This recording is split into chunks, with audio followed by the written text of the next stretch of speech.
It was supposed to be a routine Monday, a quiet commuter lot at 6:30 a.m., the kind of place where parents drop their teens for the early train and drive off without a second thought. But that morning, the car stayed. The phone was left unlocked. Blood pooled under the driver's side door, visible from the curb, and an 18-year-old girl with her whole life ahead of her had vanished before most of the town had even had their coffee. Morgan McCaffrey had graduated from Nazareth Academy less than 2 months earlier. She had recently been accepted into the nursing program at Manor College and was preparing for a career in pediatric care. Her bedroom at home still had decorations from her graduation party. On her desk sat unopened textbooks, orientation paperwork, and a folded copy of her class schedule. She was a routine-oriented teenager, active in her community, particularly during the early stages of the COVID-19 pandemic, where she organized care package drives for local hospital workers. There were no known behavioral red flags, no record of drug use, no history of running away. Her digital history in the weeks prior indicated plans, not exits. Her departure that Monday morning was unremarkable at first glance. She told her mother she was heading out early to meet someone. She didn't say who. The encounter was framed as brief, something to clear the air, according to text records later retrieved. She didn't take any extra clothes. Her wallet remained in her bag with no indication of long-term travel. She drove her own car, a silver sedan, and parked at the Meadowbrook train station, a local commuter hub in Abington Township, Pennsylvania. From the outside, it looked like an ordinary start to an ordinary day. But by 7:13 a.m., 911 dispatch received a call from a commuter reporting a girl slumped over outside her car and a lot of blood. Responding officers arrived within 6 minutes. Morgan was already gone. Multiple stab wounds to the neck and upper chest had caused rapid blood loss. Her phone was found on the front seat, unlocked. Her purse was untouched. There were no signs of sexual assault, no missing valuables, no evidence of a robbery gone wrong. This wasn't impulsive. It was targeted. Initial canvassing revealed limited witness visibility. The area had no active CCTV coverage directly above the lot. However, one adjacent office building had a security camera pointed at the street entrance. Footage later showed a silver Hyundai entering the lot around 6:12 a.m. and leaving again at 6:47 a.m. That window, 35 minutes, would define the scope of the entire investigation. First responders noted something else: the pattern of the wounds. The attack wasn't chaotic, it was deliberate. The body showed signs of struggle, with defensive wounds on both forearms and broken fingernails, but the pattern of penetration was centralized, concentrated in a tight cluster. A medical examiner would later determine that the force applied was consistent and precise, not exploratory, not reactionary. This was someone who wanted to ensure death. Detectives from the Montgomery County Detective Bureau were brought in that same afternoon. The initial assumption, based on the speed and intensity of the attack, was that Morgan had known her assailant. There was no sign of a forced entry. No one else had approached the scene after the incident, according to surrounding dash cams. Whoever had done this had entered with her trust, or, at the very least, her familiarity. Her phone was handed over to digital forensics before noon. Investigators prioritized recent text activity and location data. The last outgoing message had been sent at 6:36 a.m. "I'm here." No response followed. Prior to that, a string of messages showed reluctance about the meeting. "I don't want to go," one read, "but I don't want to make it worse." That language stood out. Make it worse. It implied pressure. It hinted at prior tension. Her digital footprint revealed another pattern. Messages from a contact listed under a male name. Numbers that changed frequently. Some of the messages were aggressive. Others were pleading. Investigators flagged them immediately for deeper tracking. Back at the scene, forensic teams recovered 2 kitchen-style knife sheaths from beneath the driver's side of the vehicle. One was blood-stained. The other was clean. The implication? 2 weapons, both possibly discarded post-attack. A nearby sewer grate was later searched, yielding one blade with partial prints, the other missing. As afternoon light faded over the parking lot, detectives expanded the perimeter. They began quietly contacting Morgan's close friends and immediate family, not just for alibis, but for behavioral insights. Was anyone pursuing her? Had she expressed fear recently? Was there a specific person she was trying to distance herself from? By nightfall, a picture began to form, not a complete one, but enough to raise alarms. Morgan hadn't just been meeting someone that morning. She'd been trying to manage a situation, a situation that had escalated over weeks. There were signs of pressure, manipulation, and fear, buried between cheerful Instagram posts and text messages laced with reassurances to friends that everything was fine. It wasn't fine, and someone knew that. The Meadowbrook Station parking lot lacked direct surveillance. That was clear from the start. No municipal cameras covered the lot, no live feed, no high-res footage. But that didn't mean there were no angles to work with. Investigators from Montgomery County's Detective Bureau began expanding the perimeter on day one. The standard 100-yard canvas turned into a 300-yard digital zone. Every surrounding business and private residence with an outward-facing camera was contacted. Some offered grainy security video, others didn't respond. But one dental clinic on the corner of Edge Hill and Huntington Pike, across from the station entrance, had a functional motion-triggered recording system. Footage from July 27th was pulled. No footage of the actual incident. No clear recording of the parking lot itself. But at 6:12 a.m., a silver Hyundai Sonata entered the clinic's camera frame, driving westbound toward the station. At 6:47 a.m., the same vehicle exited in the opposite direction, 35 minutes. A car matching the description parked near the victim's vehicle. The plates weren't visible. The resolution maxed out at 720p, but the timestamp was intact. Directional path consistent, same make, same model, one vehicle in, one vehicle out. Detectives used this data to establish an outer window of opportunity. They compared the timeline against nearby traffic cams at the Route 611 and Old Welsh Road intersection.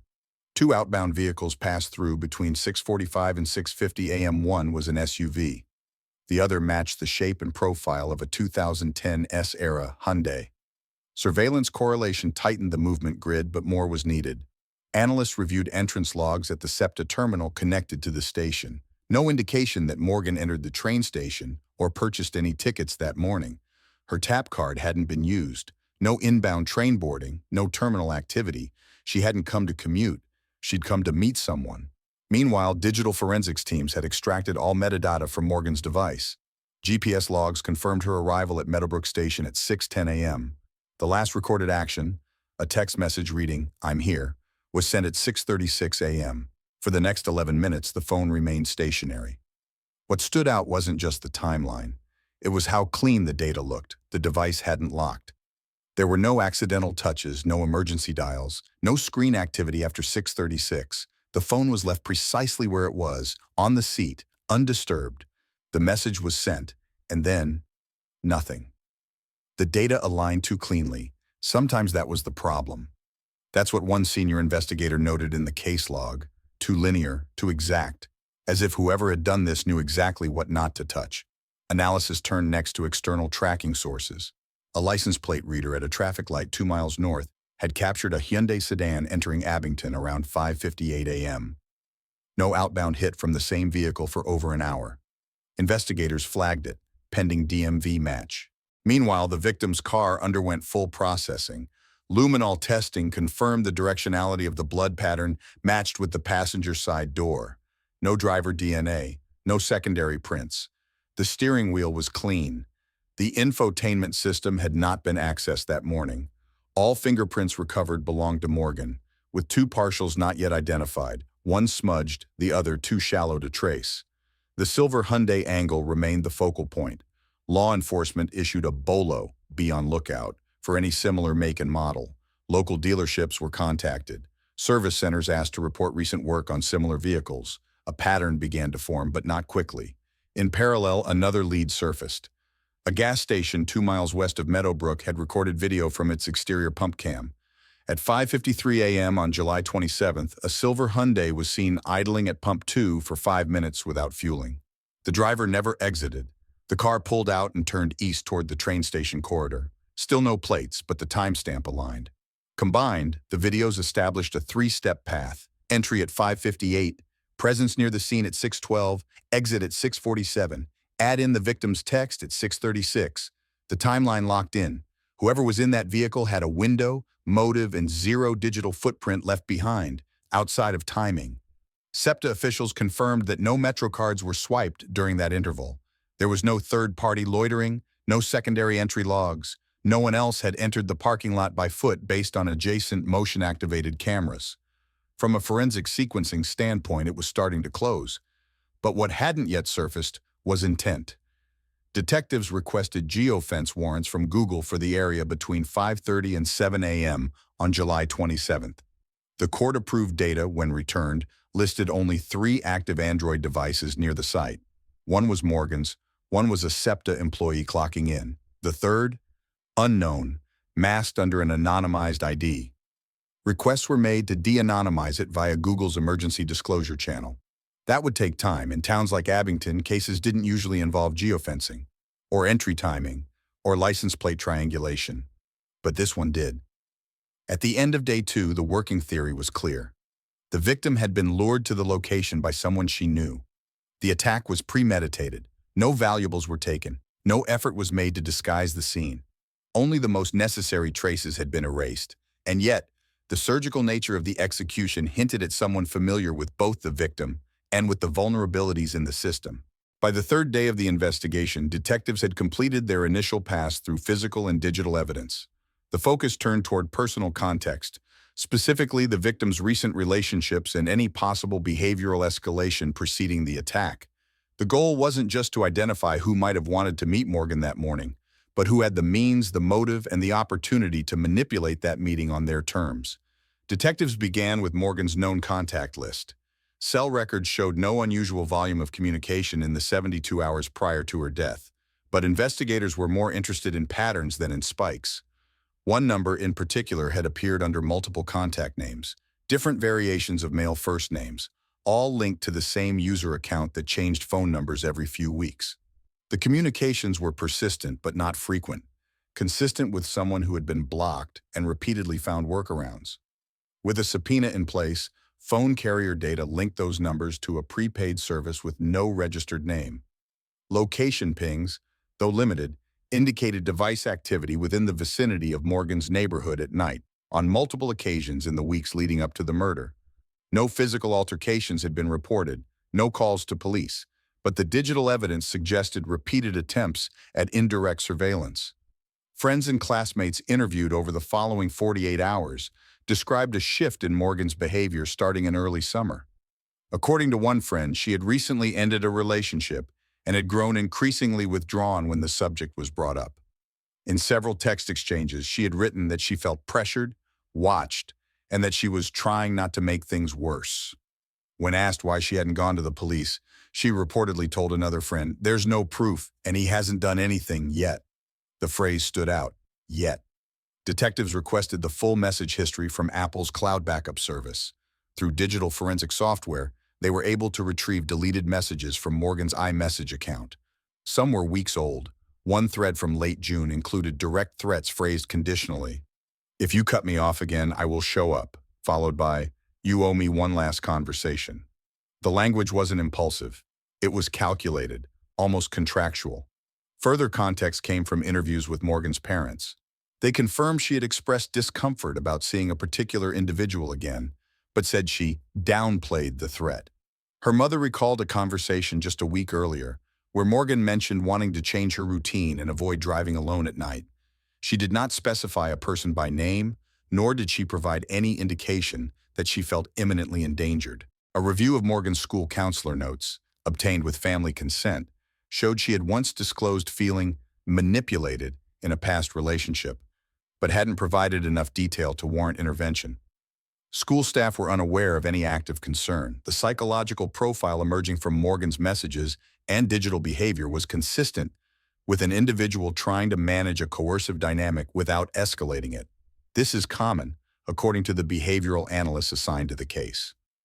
Victims of escalating emotional coercion, particularly young adults, often attempt to manage the risk themselves out of fear that external involvement will intensify the threat. This chapter of the investigation didn't rely on a single breakthrough. Instead, it built cumulative weight. Deleted texts, changes in routine, the quiet withdrawal from social groups, the avoidance of certain public places, all were details pointing toward a pressure dynamic Morgan had been managing alone. Investigators also received partial data from the Google geofence warrant filed earlier. The anonymized Android device active near the scene on the morning of July 27th had been present in the same sector of Lower Moreland Township on at least 5 other occasions in July, between 1 o'clock and 3 a.m. The movement was irregular but patterned.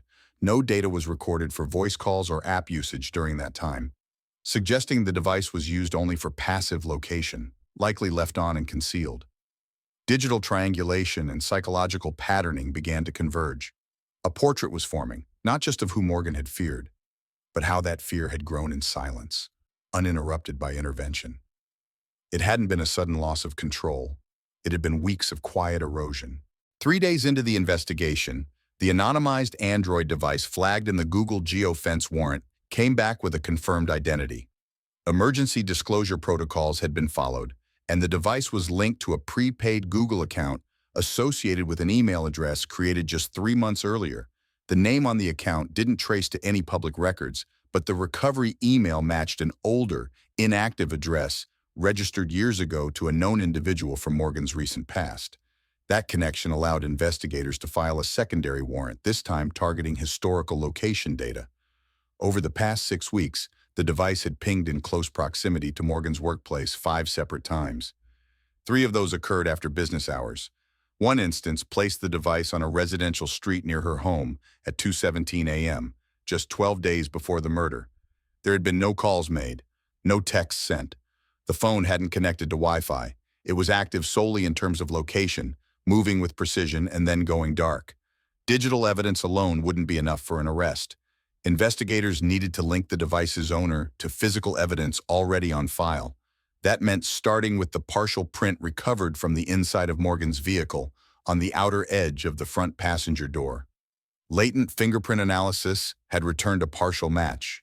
Not enough for a warrant, but enough to justify a deeper forensic comparison once a primary suspect was identified. At the same time, forensics completed analysis of the knife recovered near the drainage grate at the scene. It was a standard kitchen knife, no distinctive branding, but the blade surface retained several microabrasions from sharpening. Traces of stainless steel residue matched the kind used in a specific commercial sharpener model. A search warrant was subsequently issued for the local residence of the device's owner, based on the now legally connected IP data. During the search, officers recovered a matching sharpener, along with a second knife from the same set as the one recovered at the scene. At this point, investigators had 4 converging data points: a mobile device with confirmed presence at the crime scene, historical proximity to the victim's known locations, a partial fingerprint inside the victim's car, a kitchen knife set consistent with the recovered weapon. The individual in question had no prior felony convictions, no active restraining orders, no mental health flag on record. But a review of public social media and archived communications painted a different picture. Multiple accounts, some pseudonymous, had commented under Morgan's posts over the previous months. Most messages were vague, some indirectly critical, others emotionally charged but non-threatening. Taken individually, they were easy to ignore. But in pattern, they created a digital footprint of obsession. Detectives met with Morgan's best friend again. This time, they showed screenshots. She recognized one of the burner accounts. Months earlier, she said, Morgan had confided that the account belonged to someone she had blocked multiple times before, but he kept returning using different names.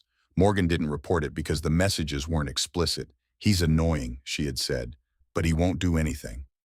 Investigators now knew otherwise. The suspect was brought in for a voluntary interview. He did not request an attorney. He acknowledged knowing Morgan, admitted they had dated previously, and said they had parted ways amicably. When asked about July 27th, he claimed he was home. No witnesses could verify that alibi. Phone data contradicted it. Vehicle data from a nearby toll camera showed his car exiting a highway feeder at 5:45 a.m. and again returning just after 7 o'clock. Surveillance footage showed his vehicle in the station's vicinity. At no point in the interview did he ask why he was being questioned. By the end of the session, he had not been charged, but internally, investigators moved to finalize the case structure. They now had behavioral motive, forensic alignment, and digital mapping. What they didn't have yet was a direct confession or clear-cut eyewitness. The case had to proceed with caution. The district attorney's office reviewed the compiled data over the next 24 hours. Meanwhile, forensic accounting flagged a purchase made using the suspect's debit card on July 24th, a $5.97 charge at a local hardware store. The item, a 2-pack of plastic knife sheaths. The brand matched the one found under Morgan's car. One sheath had been recovered. The other was still unaccounted for. Within 72 hours, a formal arrest warrant was drafted. The Montgomery County Coroner's Office completed the full forensic autopsy of Morgan McCaffrey on July 30th. The report was 18 pages, technical in tone, and left little room for speculation. Morgan sustained over 30 sharp force injuries, with at least 17 concentrated around the neck, upper chest, and clavicle region. The medical examiner determined that she died from exsanguination, rapid blood loss, caused by at least 3 deep incisions that severed the left carotid artery and jugular vein. There was no evidence of sexual assault, no post-mortem injuries, no signs of prolonged struggle beyond what had already been documented. Broken fingernails, defensive wounds along the forearms, and linear abrasions consistent with impact against a rough surface. Blood spatter analysis confirmed that the fatal wounds were inflicted while she was either seated or partially leaned backward. This supported the theory that the attack began while Morgan was inside the vehicle and continued briefly after she exited. Toxicology was negative across the board. No drugs, alcohol, or sedatives. Morgan was fully conscious at the time of the attack. The angle and depth of the stab wounds indicated a right-handed attacker using downward and oblique motions, targeting vital structures, not random flesh. 3 wounds penetrated with near-identical depth and force, suggesting deliberate repetition. The blade used was consistent with the knife recovered near the scene, 7-inch kitchen variety with a partially serrated edge. Additional forensic attention was paid to trace elements found under Morgan's fingernails.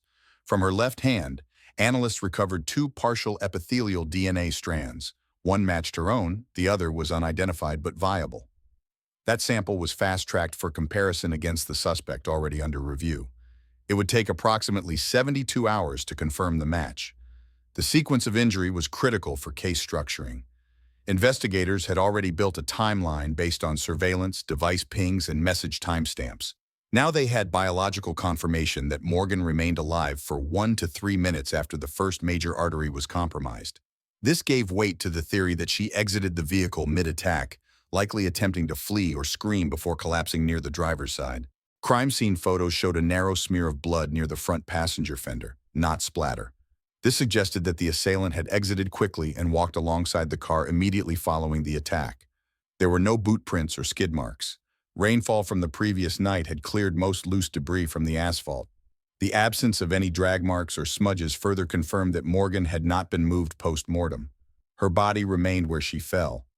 From a prosecutorial standpoint, the autopsy report removed ambiguity.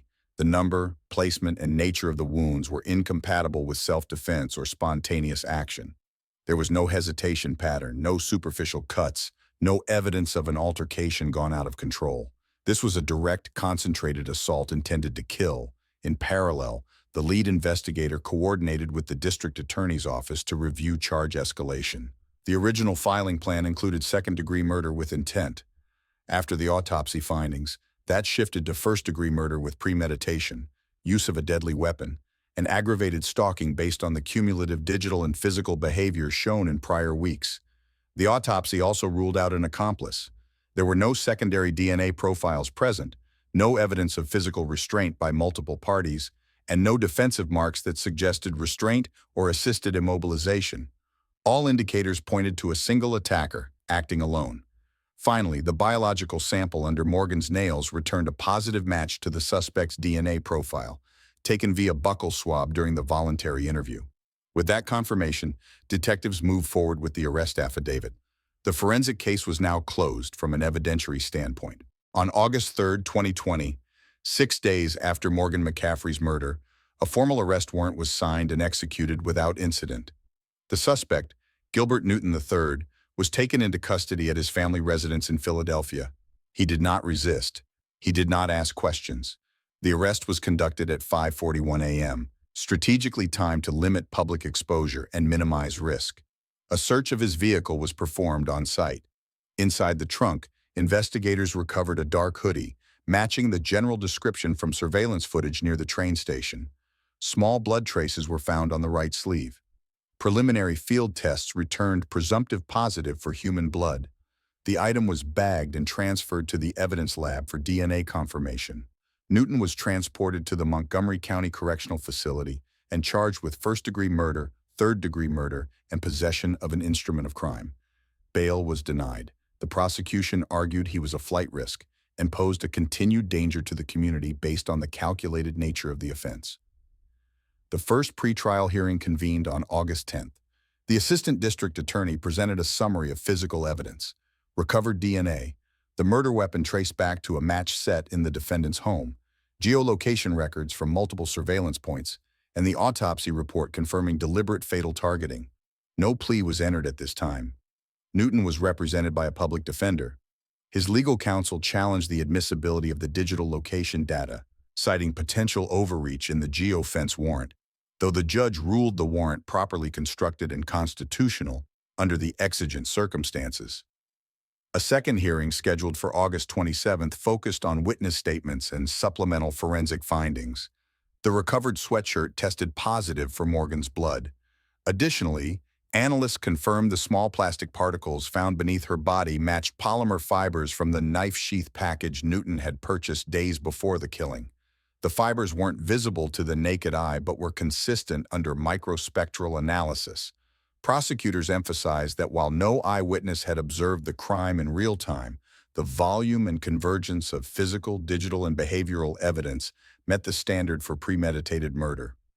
The defense pushed back, attempting to paint the incident as a confrontation that had spiraled after a heated exchange. The court did not allow speculative narrative, and the forensic findings made such a defense difficult to sustain. There were no signs of mutual struggle or shared aggression. All forensic data pointed to a planned and one-sided act. Morgan's family remained present at all hearings. No public statements were made. A victim advocate from the DA's office managed media contact, ensuring the family's privacy remained intact. Prosecutors were aware this case would draw community attention, not just for its brutality, but because it reflected a pattern seen nationwide: young women attempting to disengage from emotionally coercive relationships without institutional support or protection mechanisms in place until it was too late.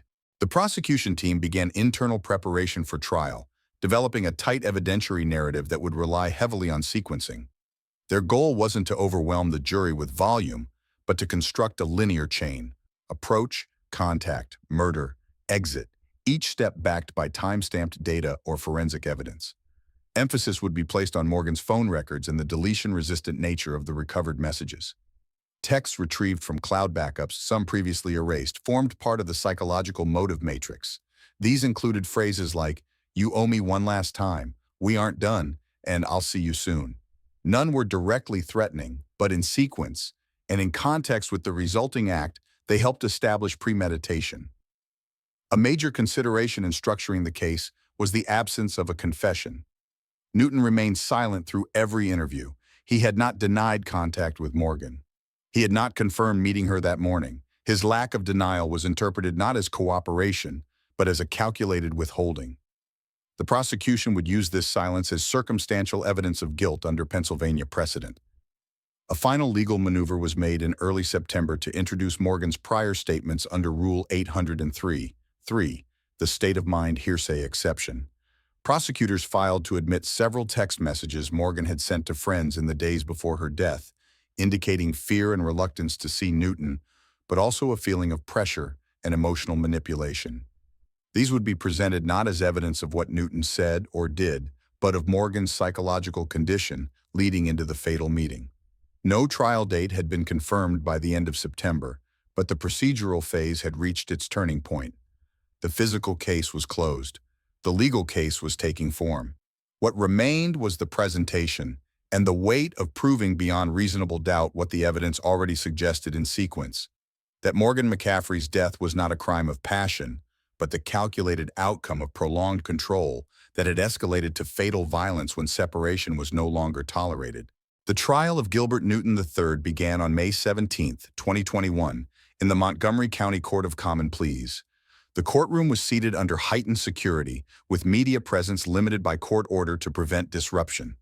Jury selection had concluded a week earlier. 12 jurors and 4 alternates were chosen after careful vetting for neutrality, particularly regarding pre-trial exposure. Opening statements were brief. The prosecution committed to presenting a timeline supported by forensic precision: cell tower data, video surveillance, physical evidence recovered from the crime scene and Newton's vehicle, and expert testimony. The defense focused on challenging intent, arguing that the encounter had not been premeditated, but had instead escalated unexpectedly. The prosecution opened its case by establishing Morgan McCaffrey's routine. Surveillance footage was shown, her car entering the Meadowbrook train station parking lot at 8:14 a.m., her brief pause before stepping out, the limited time between her arrival and the moment her body was found. Investigators reconstructed the timeline to within 3 minutes of precision. Expert witnesses explained how geolocation from Newton's phone and toll camera records placed him in the area from 5:45 to just after 7 a.m. that morning, circling the area multiple times before parking off-site. The forensic pathologist testified next. Jurors were shown diagrams, never photographs, of Morgan's injuries, the sequence of stab wounds, and the clear intent to kill demonstrated by 3 identical strikes to the same arterial region. The forensic knife specialist confirmed that the murder weapon, recovered at the scene, matched the kitchen knife set found in Newton's home. DNA analysts followed, confirming Morgan's blood was found on a sweatshirt in Newton's trunk, and that epithelial cells recovered from under her fingernails matched his DNA. The prosecution played several text exchanges recovered from Morgan's deleted messages, some months old, some just days prior to her death. The jury heard phrases like, "I don't feel safe," "I'm trying to move on," and "he keeps changing numbers." These were entered under the state of mind exception, giving insight into Morgan's fear and avoidance behavior in the days before the attack. They were not emotional testimony. They were strategic admissions of pattern. The defense argued that the messages did not prove Newton's intent. They claimed there was no eyewitness to the killing, no confession, and no direct video of the act itself. They did not deny that Newton met Morgan that morning, only that the meeting didn't go as planned. They offered no explanation for the presence of her blood on his clothing or the coordinated deletion of accounts tied to burner phone numbers. When Newton declined to take the stand, the defense rested. The prosecution's closing argument returned to sequencing: phone data, knife purchase, deleted accounts, the recovered sheath fibers, the matching blade, and the DNA. A single, cohesive timeline from planning to execution. One of the lead detectives summarized it best: "This wasn't random, it was prepared. He left nothing behind except what science could find." Deliberation lasted less than 7 hours. On May 21, 2021, Gilbert Newton III was found guilty of first-degree murder. He was sentenced to life in prison without the possibility of parole. Outside the courtroom, Morgan's family issued a written statement through the district attorney's office. It read, "No sentence restores our daughter's life, but we are grateful that justice has been delivered with truth, not vengeance. Our hope is that her story serves as a warning to others who feel they must manage fear in silence."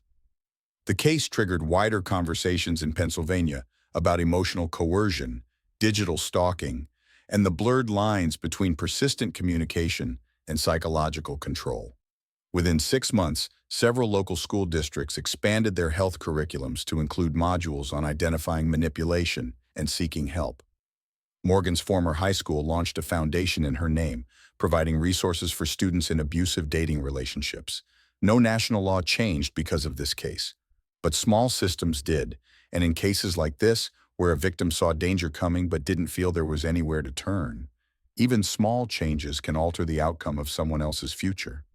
In the end, justice did what it could. But if you ask me what I truly learned from Morgan's story, it's this: no one should ever have to manage fear in silence. If someone makes you feel unsafe, even subtly, that's reason enough to speak up. Don't wait for it to escalate. Protect your peace. And if you're the friend watching from the sidelines, don't assume it's not serious just because they smile through it. What do you think defines safety in relationships today?